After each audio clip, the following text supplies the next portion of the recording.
सेक्राडीही आदिवासी मागे पर्व उद्घाटित। सेक्राडीही ग्राम खूब धूमधाम रे आदिवासी पारंपरिक मागे पर्व बुरुबंगा यूथ क्लब तरफ उद्घाटित हो जाइछि।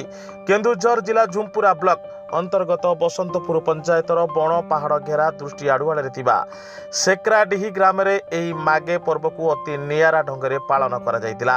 एही कार्यक्रम ता 6/2/2024 ठारू आरंभ होई ता 8/2/2024 पर्यंत 2 दिन धरी मागे उत्सव सुसुन आकाला कार्यक्रम चलीथिबा देखिबाकू मिलिथिला।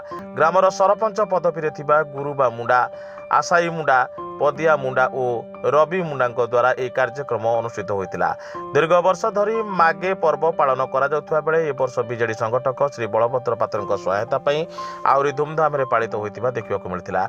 यह कार्यक्रम में मुख्य अतिथि भाव में श्री बलभद्र पात्र जोग देइथिबा बेले तांको सेही अनुष्ठान बहु संख्यार आदिवासी महिला माने हलदी पानी रे पाद धोई बंदापना करी आदिवासी नागरा मादलर बाद्य ताले ताले हाथ में हाथ छंदी आदरणीय भाव में पाछोटी नहीं श्री पात्र को सहयोगी लक्ष्मणगिरी परमेश्वर नायक, देवदत्त बारिक जोग देइथिबा बेले सम्मानित अतिथि भावे बसंतपुर पंचायतर सरपंच गुरुबा मुंडा, समिति सभ्यांक स्वामी दुष्मंत गिरी, पूर्वतन समिति सभ्य श्रीजुत शांतनु बारिक, पंचायतर जीआरएस ऋषिनाथ आपट प्रमुख मंचासीन थिले।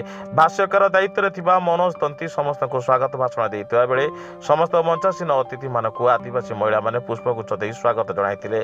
तेबे माघ मास को वर्षर सबुठारु पवित्र मास भावे ग्रहण करी आदिवासी संप्रदायर लोके माने ग्रामर सुविधा अनुसार माघ मासर संक्रांति परठारु जेकोसी दिन यह पर्व पालन कर आसुथिबा बेले नियारा ढंगरे पालित होतिबा यह उत्सव रे भूमि पूजा एवं कूल पूजा को प्राधान्य देइथांती। आदिवासी महिला और पुरुष मानकर पारंपरिक मागे नृत्य यह पर्वर मुख्य आकर्षण होतिबा बेले पर्व देखिबाकू आखपाख ग्राम मानकरू विपुल संख्यार लोक मानकर सुओ छुटिथिबा देखिबाकू मिलछि।